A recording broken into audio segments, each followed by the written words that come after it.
She left me for a man who seemed to have it all: money, charm, a perfect life. But what I didn't know was that everything he had was borrowed, and I was the one paying the price. My name is Ethan Harper. I work as a software engineer in a mid-sized tech company in Seattle, a steady job with a decent paycheck. Life wasn't flashy, but I always believed it was enough. I had a wife, Emma, whom I thought I loved more than anything. We lived in a small house on the edge of town with just enough room for the two of us and the dog we got after our third anniversary. To the outside world, it looked like a simple, happy life, and honestly, that's what I thought it was too. When Emma and I got married, I felt like the luckiest guy alive. She was smart, funny, and kind, and I genuinely believed we were building something solid together. We had plans: a future filled with trips, a house of our own someday, maybe kids if things worked out. I trusted her completely. That trust wasn't just about our relationship, it spilled into every part of life, including money. I remember when she asked me if I could help her with some paperwork for a loan. She said it was to invest in a small business she was excited about. I didn't hesitate. I co-signed without a second thought because I believed in her. Looking back, I realize now how little I knew. We were like two dancers moving to a rhythm only we could hear, but the music was starting to fade and I couldn't tell. Emma started spending more time away, longer hours at work. Vague explanations, phone calls she hid from me. I brushed it off as stress or just her needing space. I wanted to be supportive, so I stayed quiet. But inside, something gnawed at me, a feeling I couldn't shake. It was like a shadow lurking in the corner of a bright room. I told myself I was imagining things, that Emma would come back, that everything was fine. I didn't want to believe otherwise, because believing the truth meant facing something painful. But I wasn't ready for that, not yet. And then everything started to unravel. The little signs started small, almost unnoticeable at first. Emma's phone would buzz and she'd quickly silence it or step into another room. When I asked who it was, she'd say, "Just work stuff," but her eyes wouldn't meet mine. She was distant, like she was somewhere else even when she was sitting right across from me at dinner. I wanted to believe her. I told myself I was just being paranoid, that the stress from her new project was getting to her. But then came the late nights, too many to count, where she said she was at meetings or with friends. The truth was, I didn't really know where she was, and it scared me. I felt like I was losing her slowly, but I didn't know how to reach out. At the same time, the financial strain crept in quietly. I noticed some unusual charges on our joint bank account, payments I didn't recognize, bigger than what we usually spent. When I asked about them, Emma said it was for business expenses related to her new venture. She assured me it was temporary, just some investments that would pay off soon. I wanted to trust her, I really did. But my gut kept tightening. Something was off and I couldn't ignore it anymore. Then one afternoon, while Emma was out, I found a folder she had hidden behind some papers on her desk. Curiosity took over and I opened it. Inside were documents for loans, a lot of them, and not just for her business. Some were under the name of a man I'd never heard of. The loans were massive, much bigger than I imagined Emma would take on. I felt a cold shock ripple through me. I flipped through the papers, heart pounding. Then on one page I saw my own signature. I had co-signed some of these loans. How could I have missed this? I thought I was helping her, supporting her dreams. But what was I really signing up for? The folder had another name on it, the man Emma had been spending more and more time with. A man she said was just a business partner. But now everything felt like a lie. I was scared, confused, and angry all at once. Was this really happening? Was the life I thought I had just a fragile illusion? I didn't have answers yet, but I knew one thing for sure. My world was about to change forever. The truth hit me like a fist to the gut. Emma wasn't just hiding loans or a secret partner, she was leaving me. For the man whose loans I had unknowingly co-signed. The rich man she left me for wasn't just some business associate. He was the reason behind all the hidden money troubles, the lies, the distance between us. I found out one evening from a mutual friend. They told me Emma had moved out, saying she wanted a fresh start with this guy. I couldn't believe it. I kept asking myself how she could walk away from everything we built from me. And why that man, the one who looked like he had everything but was drowning in debt I had helped cover. I remember sitting alone in our empty living room, staring at the spot where she used to sit. The silence was deafening. My mind raced through every memory, every conversation, every promise. How had I missed the signs? How could I have been so blind? I was angry, sure, but underneath that anger was a deep, aching pain, a feeling of betrayal so sharp it made me question who I was. I kept replaying the moments when I signed those loans. I thought I was helping my wife's dreams. Now it felt like I'd been trapped in someone else's lie. Worse yet, the financial burden was mine to bear. The loans didn't disappear with Emma. They were mine too because I had signed. Every month I saw the payments come out, a constant reminder of what I had lost and how tangled I was in their mess. I tried to reach out to Emma to get some answers to make sense of it all, but she was distant, cold, unwilling to explain. The woman I thought I knew had vanished. Instead, there was this stranger who had chosen someone else over me, someone whose wealth was nothing but a house of cards. The shock settled into a numbness that I couldn't shake. I was lost in a fog of disbelief and sorrow. But amid all that pain, one thing became clear. I had to face this reality. No more hiding. No more hoping things would magically fix themselves. The man I thought was rich was living on loans I had co-signed, and my wife had left me for him. And now it was my problem to solve. The day Emma left, it felt like the weight of the world crashed down on me. But it wasn't just the heartbreak, it was the mess she left behind. The loans I'd co-signed weren't just numbers on paper. They were real debts, real payments that showed up every month in my bank account. And suddenly I wasn't just losing my wife, I was losing my financial stability too. I sat at the kitchen table, staring at the bills piling up. Interest rates, late fees, reminders that if I didn't pay soon, things would spiral. The rich man Emma left me for was nowhere near as wealthy as I thought. He was living on borrowed money, money I was partly responsible for. It felt like a cruel joke. How could I have trusted so blindly? Every time the phone rang, I flinched. Creditors calling, asking for payments I didn't have. I tried explaining my situation, but there was no mercy. The debts had to be paid no matter what. I thought about talking to Emma, hoping she'd take some responsibility, but the silence on her end was deafening. She had moved on, I was left with the mess. I felt trapped. The loans weren't just financial chains, they were emotional ones too. I questioned every decision I'd made. How could I have been so trusting? Was I naive? Or just desperate to hold on to what I thought was a perfect life? Sleep became harder, nights filled with worry and regret. I'd wake up sweating, heart racing, imagining how deep the hole really was. My confidence shattered. The man I used to be, the one who believed in honesty and love, felt like a distant memory. But even in that darkness, a small voice inside me whispered that I couldn't give up. I owed it to myself to fight back, to find a way out of this mess. The debt wasn't just mine to pay, it was a wake-up call.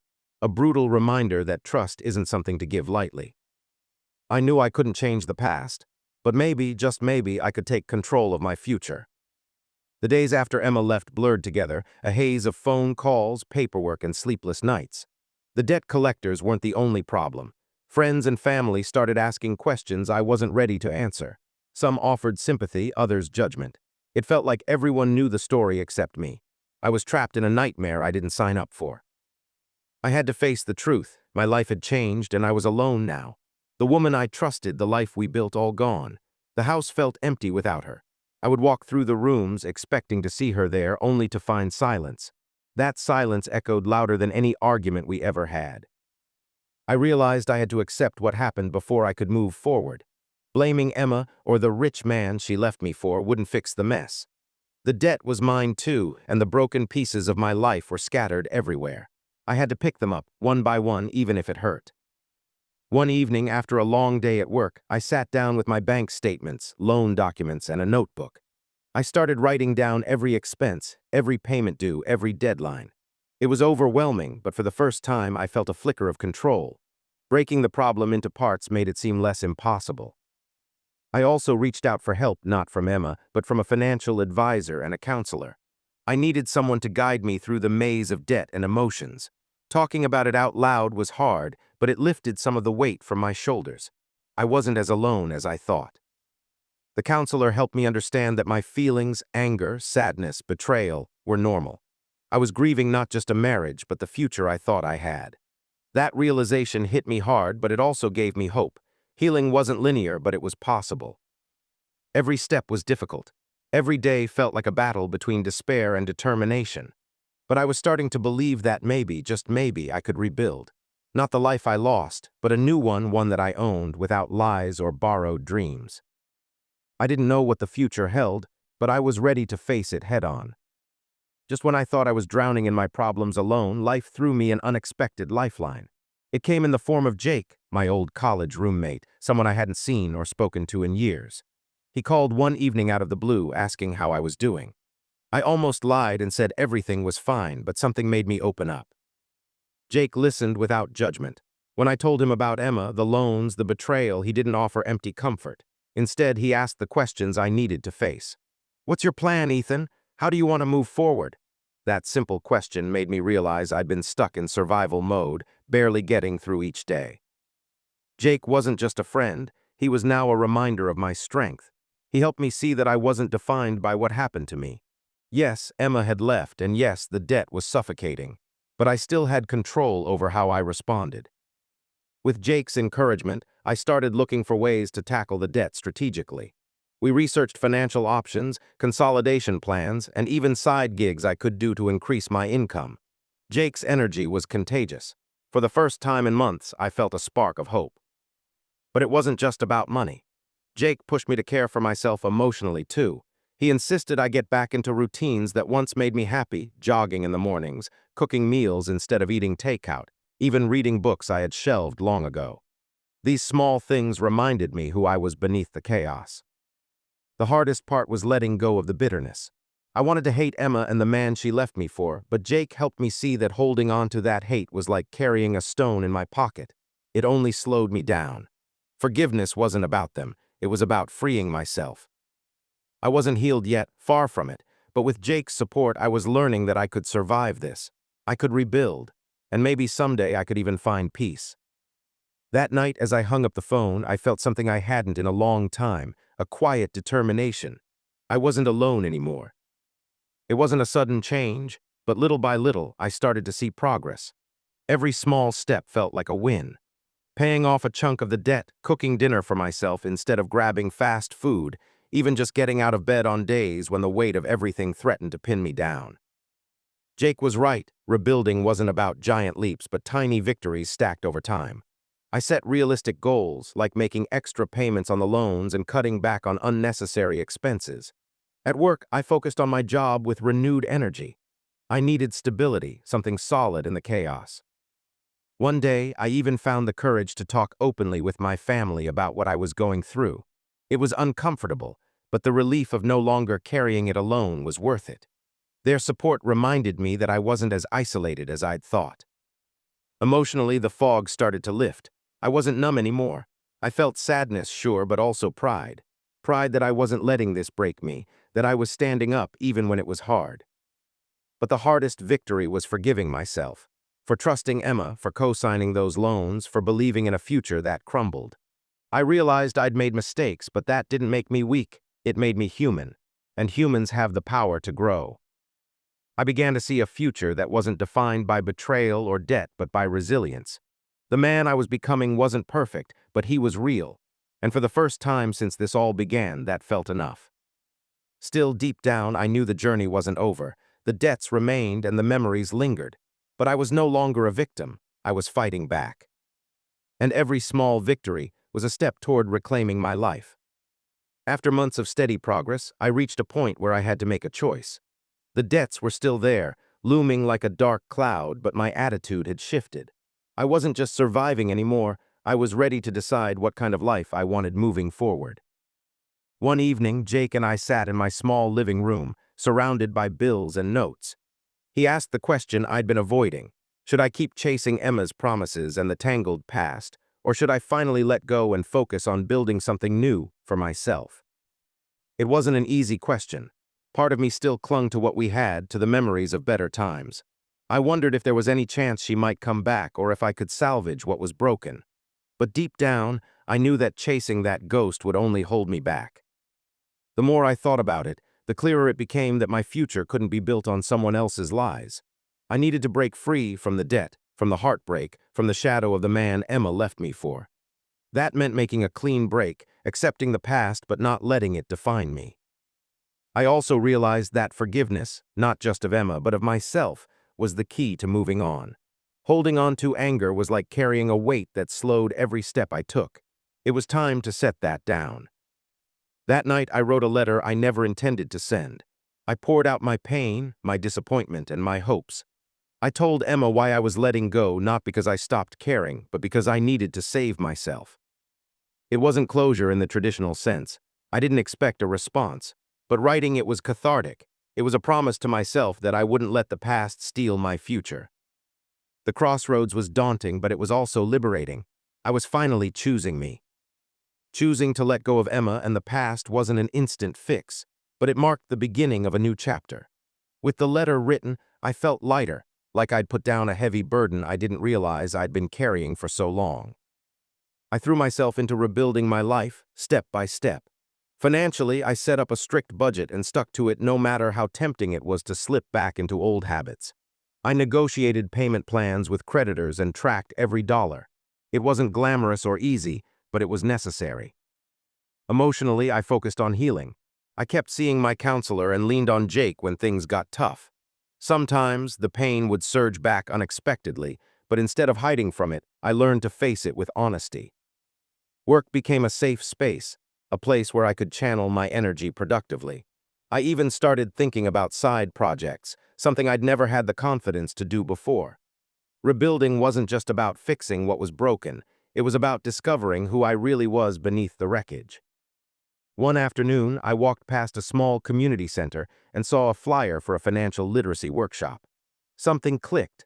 I signed up, wanting to learn how to avoid the mistakes I'd made and maybe help others who were struggling.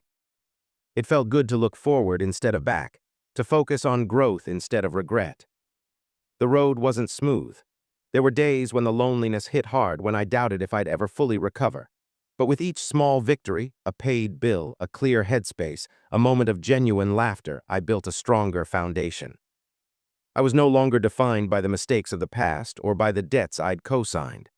I was defined by my resilience, my willingness to fight, and my hope for the future. Rebuilding wasn't just about money or moving on from Emma. It was about becoming the man I wanted to be, someone who could face life's challenges and come out stronger. And that man was finally starting to emerge. Months had passed since I made the choice to leave the past behind. Looking back, I could hardly recognize the man I was before, lost, betrayed, drowning in debt. Now I was standing on firmer ground, not because my problems had disappeared, but because I'd learned to face them head-on. The debts were still there, but manageable. The house felt more like a home again, filled with my own rhythms instead of memories of Emma. I still thought about her sometimes, but those thoughts no longer controlled me. They were like distant echoes, reminders of what had been but no longer what defined me. I'd rebuilt my confidence piece by piece, with help from Jake, my counselor, and the small community I'd found. I even started volunteering at that financial literacy workshop, sharing what I'd learned, hoping to help others avoid the traps I fell into. It felt meaningful, like my pain had a purpose. Most importantly, I found peace within myself. Forgiving Emma wasn't about forgetting the hurt, it was about freeing myself from it. Forgiving myself for trusting, for failing, for struggling was the real breakthrough. I realized that life doesn't always go as planned, but that doesn't mean it can't be good. I'm still rebuilding, still learning, but I'm no longer afraid of the future. I've learned that strength isn't about never falling, it's about getting up every time you do. If there's one thing I want anyone listening to take away from my story, it's this: pain and betrayal can break you or they can teach you. You get to choose. As for me, I choose to keep moving forward with hope, resilience, and a heart ready to trust again, but this time wiser and stronger. Life is messy, unpredictable, and sometimes unfair, but it's also full of second chances, and I'm ready to take mine.